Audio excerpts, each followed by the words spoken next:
Déchiffrage, bien sûr, avec Gustave Sonden de Colbert. Bonjour Antoine. Merci d'être là en direct avec nous. En plateau ce matin, Mathias Bacchino, Trade Republic. Bonjour. Bonjour. On parlait du Bitcoin il y a un instant, Mathias. Oui. Voilà, et cette question, est-ce qu'on est rentré en bear market ? Est-ce que la cassure de ces dernières semaines a provoqué un changement complet de tendance ? Moi, c'est la question que j'aimerais bien alimenter, parce que c'est vrai qu'on ne parle pas beaucoup de Bitcoin dans cette émission, hein. Il y a Sandra Gandois qui s'en occupe très bien l'après-midi, mais du côté patrimonial, du côté investisseur, est-ce qu'il n'y a pas lieu de se dire que le Bitcoin semble souffrir d'une sorte de prime sur son cours qui en ferait un indicateur de la volatilité et de l'incertitude des marchés, en fait. Un petit peu comme le VIX, on sent vraiment qu'il y a des allègements massifs du côté du grand public, du côté des institutionnels sur le Bitcoin. Et c'est vrai que ceux qui sont positionnés dessus ne sont pas très rassurés en ce moment. C'est presque comme si le Bitcoin était devenu un actif risqué comme les autres. J'ai presque envie de dire une action tech américaine. Ouais. Alors, il y a plusieurs facteurs, effectivement, qui laissent penser ou qui peuvent laisser penser que le Bitcoin serait entré dans un marché baissier de moyen terme. C'est-à-dire que pendant plusieurs trimestres, là, le Bitcoin souffre.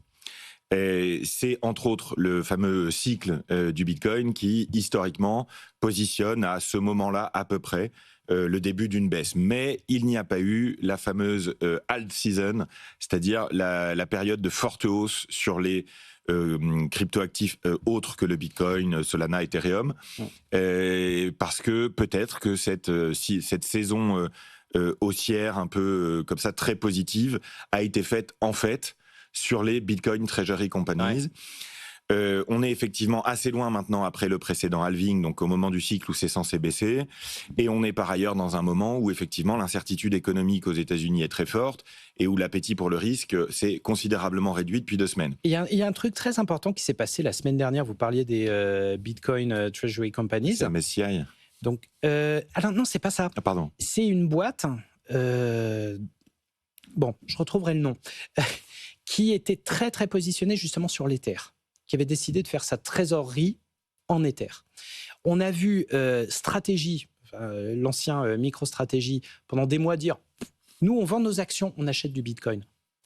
Eux, ce qu'ils ont fait la semaine dernière, ils ont vendu de l'Ether pour pouvoir acheter leurs actions et soutenir leur cours. Est-ce qu'il n'y a pas un symbole là-dedans du pivot ? On est peut-être un petit peu allé trop loin justement sur cette doctrine, enfin cette méthode de la part des entreprises qui veulent se positionner sur les cryptos, peut-être un petit peu trop. Oui, c'est la revanche de la TradFi, je dirais. C'est le retour de bâton, entre guillemets, de la finance traditionnelle qui n'est pas encore prête à se laisser dévorer aussi simplement que ça par la blockchain. Donc effectivement, il y a un vrai doute là qui est en train d'apparaître spécifiquement sur le Bitcoin.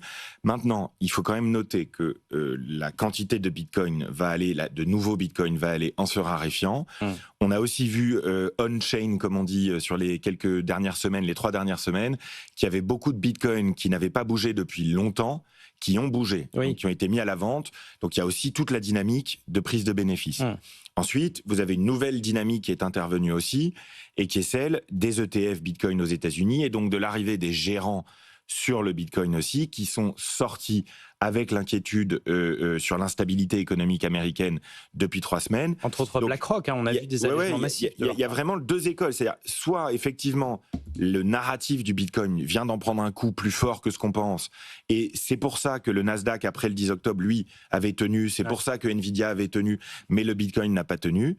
Et là, effectivement, on pourrait aller sur plusieurs trimestres maintenant difficiles. Ou alors, c'est principalement des prises de bénéfices. Et si jamais la Fed venait à baisser ses taux et à être plus accommodante en décembre, on pourrait voir le Bitcoin repartir à la hausse.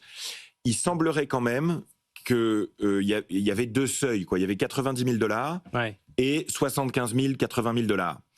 90 000 $, ça a cédé vendredi.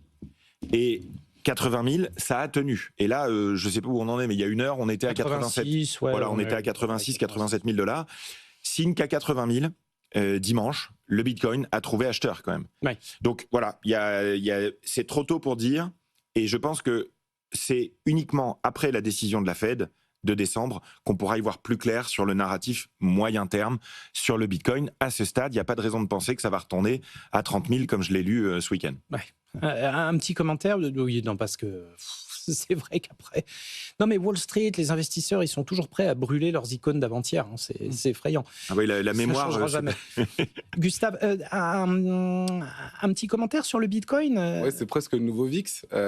Oui, c'est ça. Ouais. C'est effectivement de plus en plus corrélé à l'évolution de la volatilité. Je pense qu'il y a deux différences avec les cycles précédents, si on synthétise. C'est que finalement, on-chain, comme le disait Mathias, il y a moins de pigeons qu'avant. C'est-à-dire que les alts ne sont pas systématiquement vendus et on regarde un petit peu plus ce qu'on achète. Et off-chain, la grosse différence, ça fait 24 mois qu'on parle d'institutionnalisation de la blockchain de manière beaucoup plus marquée, fait qu'on a effectivement des porteurs institutionnels qui, je le rappelle, ont des contraintes d'allocation d'actifs. Et donc, eux, ils cèdent parfois des actifs, non pas parce qu'ils trouvent que c'est cher, pas cher, ou peu importe, mais simplement parce qu'ils n'ont pas le choix. Et ça, c'est le fait de mettre des institutionnels sur une classe d'actifs. Ça crée du coup des ventes en masse, soudaines de temps en temps, qui ne sont pas liées à l'appréciation du cours, à proprement parler, mais plutôt à l'appréciation de leur allocation d'actifs propre. Ça, je pense que c'est une vraie nouveauté dans le marché.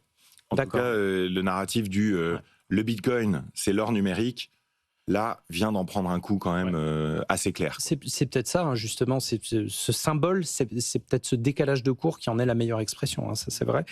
On passe à Nvidia, alors c'est un petit peu lié, parce qu'avec quoi on le mine, le Bitcoin?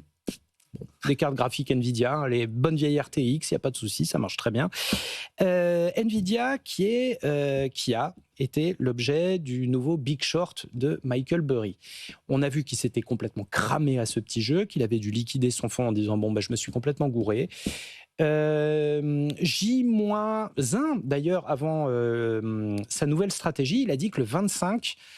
c'est-à-dire demain, il dévoilerait une nouvelle stratégie plus intéressante parce que là, effectivement, il reconnaît cette fait plumée en disant que Nvidia était surévalué, il a shorté à fond Nvidia et il y a perdu tout ce qu'il a voulu. Est-ce que Nvidia peut continuer comme ça à être un vrai objet de défiance de la part de certains investisseurs on va dire très activistes? Normalement, la semaine dernière, ça devait couper court à la discussion. Absolument. Que vous avez des résultats stratosphériques sur des objectifs eux-mêmes stratosphériques.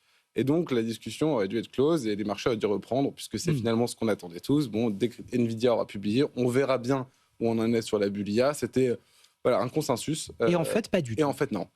Ça a duré 2 heures. Ouais. En 2 heures, vous aviez le temps de prendre vos profits, hein, Antoine. J'espère que vous l'avez fait. Au-delà, c'était un petit peu plus compliqué. Et du coup, on est un peu forcé d'ouvrir un petit peu plus le capot et comprendre aussi ce qui anime certains investisseurs short comme Michael Burry. Et il se trouve qu'eux ouvrent vraiment bien le capot. On en parle ici pour le coup souvent. Tout ça est lié finalement au caractère très endogame du marché de l'intelligence artificielle, du circuit fermé, des acheteurs, des vendeurs, etc. Et si on va regarder un petit peu la comptabilité en détail, c'est ce qu'ont fait ces investisseurs. Ils disent « Oula, il y a des choses quand même qui nous paraissent pas idéales ». Donc, premier élément qu'ils ont noté, c'est un différé d'encaissement. Donc, vous avez des créances fournisseurs qui sont très importantes et anormalement importantes pour le marché des puces et des semi-conducteurs en général. Donc, ils le regardent aussi en relatif. Pourquoi ce différé d'encaissement ou pourquoi ce niveau de créances fournisseurs? Le deuxième élément qui est pas plus rassurant pour le coup et qui vous surprendra peut-être, Antoine, c'est une hausse du stock. Si je vous dis je suis hyper tendu, j'arrive pas à soutenir ma production par rapport à la demande, et que je vous dis j'ai les stocks qui augmentent, c'est qu'il y a un truc qui va pas. Bon, on en parlait en antenne avec Mathias, on avait peut-être un élément d'explication, ce qui serait la vétusté tellement rapide des anciens modèles qui ferait que parfois certains arrivent en production déjà vétustes. Et ça pourrait être un élément d'explication, mais quand même, on a donc cette augmentation du stock. Et le dernier élément, et ça pour le coup qui intéresse les plus financiers des investisseurs, c'est la différence entre le résultat net et le free cash flow. Et là encore, on a un décalé qui pose question. Et tout ça est probablement lié à ce circuit, puisque finalement les flux sont quand même... Il y a un peu de recyclage, hein, on en a déjà parlé. Et donc, c'est finalement là le nœud qu'il va falloir... Est-ce que ce circuit fermé peut s'auto-alimenter ad vitam ou de manière perpétuelle, ou est-ce qu'il y a un moment où le flux va se raréfier? Mathias, je pense que la grande question, c'est ça. Mais Mathias, en plus, qui a mis un petit peu le feu aux poudres et ce qui a fait renaître les inquiétudes, après, c'est vrai, des performances pharaoniques d'NVIDIA, c'est un petit truc, une actualité de marché, mais Barclays passe à vendre sur les titres de dette Oracle, en disant ça va nulle part, ça. on a eu une première grosse écharde dans le pied de ce fameux circuit fermé tant critiqué. Quand on réconcilie les risques comptables, les risques financiers, etc., en fait, c'est ce que je disais, je crois, il y a 2 semaines ici, le principal risque aujourd'hui est technologique. C'est-à-dire, on est en train d'investir, ces entreprises sont en train d'investir des centaines de milliards de dollars dans des infrastructures.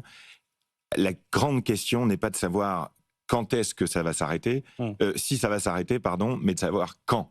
Parce qu'il y a bien un moment où les infrastructures dans lesquelles on est en train d'investir deviendront obsolètes. Mais bien sûr. Et le pari de Michael Burry, c'est de dire que des boîtes comme Oracle, Nvidia et Google d'ailleurs aussi, ont des amortissements sur 4, 5 ans, 6 ans sur leurs puces, alors qu'en fait, en 2 ans, elles auraient dû les amortir intégralement, ce qui ferait évidemment des résultats très différents.